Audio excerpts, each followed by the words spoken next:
আরে তুমি কি খাওয়াবে বলেছিলে?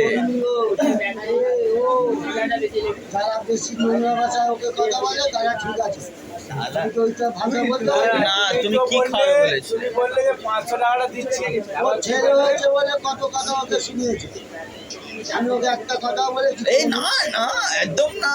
কোনোদিন বলি যাওয়ার সময় বাড়ি থেকে ছেলেরা সামান্য দুটো পেঁয়াজ নিয়ে আসতে বলেছি, যে তুই আসবি তোর গ্লাসটা। আর খাসি মাংস খাওয়া বলছে হ্যাঁ। মটন খাওয়াবার কথা বলেছিলে? বলতে আমার বাড়িতে মটন করবো, না, করবো না, তুই আসবি কালকে, তোকে মটন খাওয়াবো। যাস নি।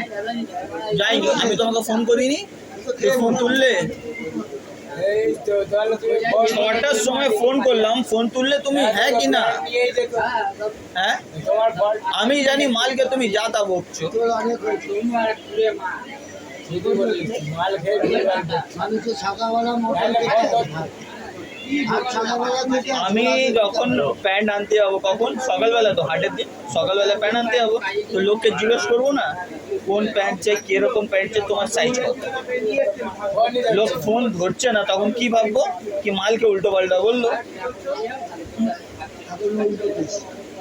উল্টো কি? এই দেখ, যতই গাড়ির লাইসেন্স থাকুক, বলবে টায়ার আপনার বেরিয়ে গেছে, ওই কেস। সিভিক পুলিশের কাজ করে তো, হ্যাঁ, সিভিক পুলিশের কাজ করি, তোমাকে আটকাবো কোনোদিন? ওর কোনো দাম নেই। ও হচ্ছে পানা কচুরির মতো, ভিড় সরে যায়, দাম আছে। কোনো দাম নেই। চলো না, তোমাকে নিয়ে যাবো। আমার কোথায় আছে? হ্যাঁ, তোমাকে নিয়ে যাবো, চলো। ওদিকে দিয়েছে। লগ আপ করিয়ে দেবো। কোন ধরনের কেন সেটা বল।